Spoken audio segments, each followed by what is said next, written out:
আমাদের বাড়িতে এই ধরনের কিন্তু অনেক পলিথিন থাকে। দেখা যায় যে পলিথিনগুলো আমরা হয়তো মুদিখানা দোকানের মাল নিয়ে আসি, তারপর সেগুলোকে ইউজ না করে ডাস্টবিনে ফেলে দিই। এই ধরনের পলিথিনগুলো হয় না, যেগুলোতে সোয়াবিনের প্যাকেট হয়, ডিটারজেন্ট পাউডার কিংবা আটার প্যাকেট, এই ধরনের প্যাকেটগুলোকে ভুল করেও আপনারা ফেলবেন না। খুব সুন্দর পাখা আমরা তৈরি করে নিতে পারি। গরমকালে পাখা আমরা কম বেশি প্রত্যেকেই ব্যবহার করে থাকি, কারণ গরমকালে অনেক সময় দেখা যায় আমরা হয়তো মানে কোথাও বসি, সেখানে হয়তো পাখা ফ্যান থাকে না, তাই আমরা হাত পাখা ব্যবহার করি। তাই কিভাবে আমরা এই পলিথিন দিয়ে হাত পাখা তৈরি করে নিতে পারি, চলুন তাহলে দেখে নিই। এখানে দেখুন আমি একটি সোয়াবিনের প্যাকেট নিয়েছি। এই প্যাকেটগুলো মোটা হয়, টেকসই হয়, অনেক দিন সহজে কিন্তু এটা নষ্টও হবে না। সবার প্রথমে আমাদের যেটা করতে হবে, এই যে এখানে আমি সোয়াবিনের যে প্যাকেটটা নিয়েছি দেখুন, এই প্যাকেটটাকে আমি কেটে নেব। সবার প্রথমে নিচের দিক দিয়ে আমি প্যাকেটটাকে এইভাবে কেটে নিলাম। এবার আমি একইভাবে মাথার দিক দিয়েও প্যাকেটটাকে কেটে নিচ্ছি। তারপর প্যাকেটটাকে দুই সাইড থেকেই কেটে আমাদের আলাদা করে নিতে হবে। আর আমরা যে মার্কেট থেকে যে পাখাগুলো কিনে নিয়ে আসি না, হাত পাখা হাওয়া খাওয়ার জন্য, সেরকমই কিন্তু পাখা তৈরি হবে, এমনকি হাওয়াটাও কিন্তু খুব সুন্দর হবে। এখানে দেখুন দু সাইড থেকেই আমি এইভাবে কেটে এটাকে আলাদা করে নিলাম। এরপর কি করব, এটার সাহায্যে কিভাবে আমরা পাখা তৈরি করব চলুন দেখে নিই। আপনারা চাইলে একটি স্কেলের সাহায্যেও দাগ করে নিতে পারেন কিংবা আন্দাজেও করতে পারেন। এইভাবে 1 ইঞ্চি মতো করে মেজারমেন্ট করে নিন। এখানে আমি একটি কার্ডবোর্ড কেটে নিয়েছি, সেটা দিয়ে আমি এইভাবে মেজারমেন্ট করে নিচ্ছি 1 ইঞ্চি মতো। আপনারা যদি চান আর একটু ছোট ছোট ঘরও দিতে পারেন, 1/2 ইঞ্চি কিংবা 2 ইঞ্চিও দিতে পারেন, তাহলেও কিন্তু ভালো তৈরি হয়। তা আমি এখানে সবার প্রথমে কিছুটা অংশ কিন্তু জোড়া রাখবো। এই দেখুন, মানে কিছুটা অংশ এখানে আমি জোড়া রাখছি, মানে মাথার যে কোনো এক পাশে মাথার দিকে কিছুটা অংশ জোড়া রাখতে হবে, আর পুরোটাই এইভাবে কেটে নিতে হবে। এই দেখুন এখানে আমি পুরোটাই এইভাবে কেটে নিয়েছি, আর মাথার দিকটায় কিছুটা অংশ জোড়া রেখে দিয়েছি। একইভাবে কি করব, এই যে আমাদের বাকি যে পলিথিনের অংশটা রয়েছে সেটাকেও আমি একসঙ্গে যাতে কাটা হয়, এর জন্য এইভাবে আমি ভাঁজ করে নিচ্ছি। তাহলে এটা আমাদের খুব দ্রুত তাড়াতাড়ি কাটা হয়ে যাবে, সময়ও কিন্তু আমাদের অনেকটাই কম লাগবে। এইভাবে দেখুন পুরোটাই আমার ভাঁজ হয়ে গেছে। এবার আমি কি করছি, সাইডের অংশটাকে ধরে দু সাইডের অংশই কেটে নেব। তাহলে 1 ইঞ্চি করে ছোট ছোট পিস আমাদের এখানে খুব সহজেই কিন্তু বের হয়ে যাবে। এই দেখুন এই পাশটা আমি কেটে নিলাম। তারপরে উল্টো দিকের যে পাশ আছে সেটাকেও আমি এইভাবে কেটে নিচ্ছি। একসঙ্গে কাটলে কি হয়, বারবার করে আর কাটার প্রয়োজন পড়ে না, জিনিসটা একসঙ্গেই আমাদের কাটা হয়ে যায় সবগুলো পিস। এইভাবেই এখানে আমি আগেরটার পলিথিনের যতগুলো পিস করেছি, এটাকেও আমাদের ঠিক ততগুলোই কিন্তু পিস করতে লাগবে। সবগুলো পিস 1 ইঞ্চি করে আমার এখানে কাটা হয়ে গেছে। এবার আমরা এটাকে কিভাবে জুড়ব দেখুন। এখানে আমি একটি পিস নিয়ে নিয়েছি, দেখতে পাচ্ছেন। এবার আমাদের যেটা করতে হবে বন্ধুরা, একটা ঘর ভেতরে দিতে হবে, একটা ঘর বাইরে। আপনারা চাইলে সাদাটাও শুধু ব্যবহার করতে পারেন কিংবা এই ধরনের প্রিন্ট। এই দেখুন একটা ঘর ওপরে দিচ্ছি, একটা ঘর নিচে। এইভাবে আমাদের সবার প্রথমে বুনে নিতে হবে। আর আপনারা কি করবেন, এই যে একদিকে জোড়া রাখবেন, তাহলে বুনতে সুবিধা হবে, সহজে খুলে কিন্তু বের হয়ে যাবে না। এই দেখুন একটা ঘর ওপরে দিলাম, একটা ঘর নিচে। এইভাবে আমরা পুরোটাই কিন্তু বুনে নেব। আর যখন আমরা বুনবো যাতে ফাঁকা না থাকে, যতটা সম্ভব ফাঁকা রাখা না যায় সেটা চেষ্টা করতে হবে। এই দেখুন আমার একটা বোনা হয়ে গেছে। একইভাবে আবারও একটা আমি এইভাবেই বুনে নিচ্ছি। এইভাবে পুরোটাই কিন্তু আমাদের সবার প্রথমে বুনে নিতে লাগবে। একদম পারফেক্ট মার্কেটের মতো পাখাই কিন্তু আমাদের তৈরি হয়ে যাবে। 1 টাকাও দেখুন খরচ করতে হবে না, শুধু একটু সময়ের প্রয়োজন। সময় হলেই কিন্তু আমরা তৈরি করে নিতে পারবো একদম সুন্দর হাত পাখা। এইভাবেই পুরোটাই চলুন বুনে নিই সবার প্রথমে। আর যখন আমি আবারও বলছি, যখন বুনবো তখন অবশ্যই খেয়াল রাখতে হবে যাতে কোথাও গ্যাপ না থাকে। তাই এইভাবে একদম টাইট করে, এটা কিন্তু আপনারা চালের যে এক ধরনের বস্তা হয়, সেই বস্তাটা দিয়েও কিন্তু করতে পারেন, চালের বস্তা বা ডালের বস্তা, সেই বস্তা দিয়েও কিন্তু এই রকম পাখা তৈরি করে নেওয়া যায়। তা এইভাবে দেখুন আমার এখানে পুরোটা বোনা হয়ে গেল। যখন আমরা পুরোটা কমপ্লিট করে বুনে নেব, তখন আমাদের একটা জিনিসের প্রয়োজন পড়বে, যাতে এটা কোনোভাবেই খুলে না যায়। এর জন্য আমি কি করব, এখানে নিয়ে নেব সেলুটেপ।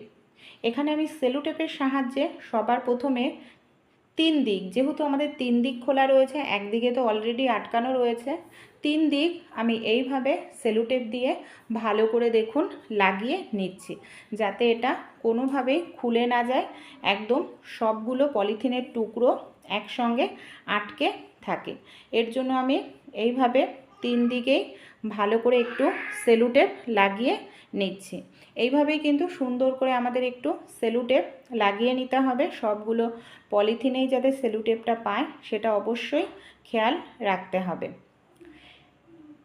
দুপাশ আমার লাগানো হয়ে গেছে, আর এক পাশ বাকি রয়েছে, সে পাশেও আমি এইভাবেই লাগিয়ে নিলাম। এবার আমরা কি করব, এটা আমার পুরোপুরি দেখুন রেডি কিন্তু হয়ে গেছে। উল্টো দিকেও আবার আমরা লাগিয়ে নিচ্ছি। তাহলে কি হবে, এইভাবে সেলুটেপটা লাগিয়ে নিলে পাখাটা তৈরি করতে কিন্তু সুবিধা হয়। তা না হলে কি হবে, যখন পাখাটা আমরা তৈরি করব হয়তো পলিথিনের টুকরোগুলো নড়াচড়া করবে, অসুবিধা হবে। এর জন্যই আমি এখানে সেলুটেপটা লাগিয়ে নিলাম। দুপাশেই আমি এইভাবে সেলুটেপটাকে কিন্তু লাগিয়ে নিয়েছি। সেলুটেপটা এখানে আমার রেডি হয়ে গেছে। এবার আমরা কি করব, দেখুন আমাদের এর মাপ মতো করে নিয়ে নিতে হবে কার্ডবোর্ড। কার্ডবোর্ড এখানে আমি নিয়ে নিলাম। আমি এখানে যে কার্ডবোর্ডটা ব্যবহার করেছি, আমরা যখন শার্ট গেঞ্জি কিনি দেখবেন যে ধরনের জামা কাপড়ের বক্সগুলো হয় না, সেই পাতলা কার্ডবোর্ড, সেটা আমি ব্যবহার করেছি, মোটা কার্ডবোর্ড নয়। আর কার্ডবোর্ডটাকে আমি মাপ করে নিয়েছি পলিথিনের। এবার আমি নিয়ে নিয়েছি কাপড়ের টুকরো, আর কাপড়ের টুকরো দিয়ে এইভাবে আমরা কি করব, মুড়ে নেব। আপনাদের যদি হাতের কাছে সেলাই মেশিন না থাকে কোনো সমস্যা নেই, সেলাই মেশিনের কোনো রকম প্রয়োজন পড়বে না।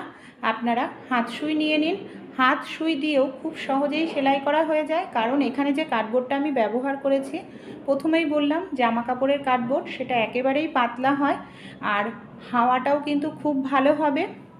এর জন্য পাতলা কার্ডবোর্ড সেলাই করতেও কিন্তু সুবিধা। সেলাই মেশিন যদি থাকে অবশ্যই তো তাহলে আপনারা সেলাই মেশিনেই সেলাই করবেন, তাহলে আপনাদের 2 সেকেন্ডের মধ্যেই সেলাই হয়ে যাবে। তা আমার কাছে হাতের কাছে সেলাই মেশিন নেই, তাই আমি সুতো দিয়েই এটা এইভাবে চারপাশ মুড়িয়ে সেলাই করে নেব, যাতে প্লাস্টিকটা কোনোভাবেই খুলে না যায়। এর জন্য এইভাবে চলুন পুরোটা আমি সেলাই করে নিই। একটু ছোট ছোট ফোঁড় দিলে কি হবে, দেখতেও ভালো লাগবে, আর জিনিসটাও মজবুত হবে, সহজে কিন্তু নষ্ট আমাদের হবে না।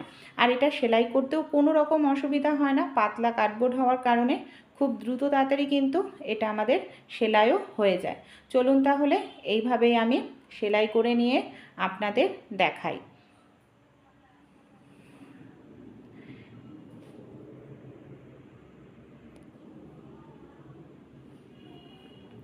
এখানে দেখুন তাহলে আমার একটা পাশ কিন্তু সেলাই করা অলরেডি হয়ে গেছে। আমি এবার যে আরেক পাশ যখন আমরা কোনাগুলো মুড়বো, তখন এই দেখুন এইভাবে যদি আমরা ভাঁজ করে নিই, এই দেখুন এইভাবে কুচির মতো ফেলে নিই, তাহলে কোনাগুলো মোড়ার সময় কোনাগুলো কিন্তু খুব সুন্দর হবে। তাই এইভাবে কুচির মতো ভাঁজ দিয়ে তারপরে আমাদের কোনাগুলো মুড়তে হবে, তাহলে কোনাগুলোর ডিজাইনগুলো সুন্দর হবে।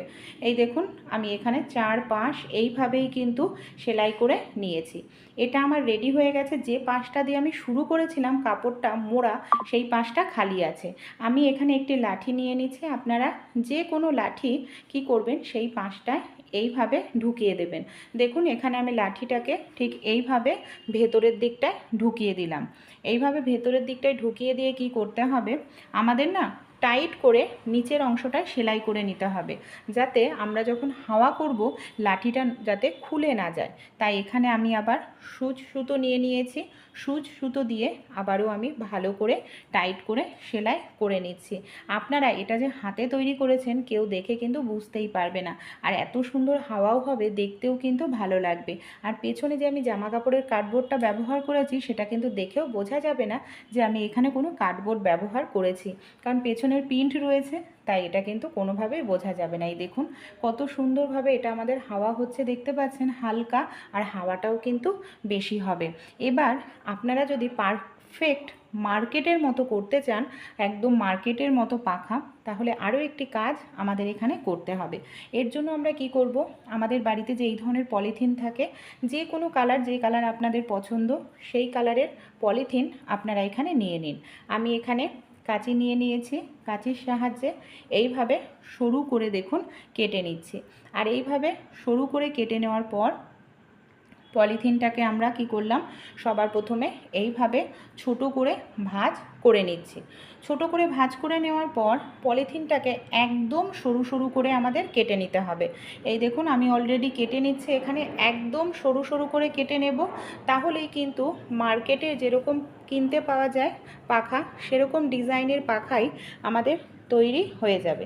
এই দেখুন আমি এক সাইড এইভাবে সরু সরু করে কাটা অলরেডি হয়ে গেছে, ঠিক উল্টো দিকেও আবারও এইভাবে সরু করে একদম ঝিরিঝিরি করে কেটে নিচ্ছি।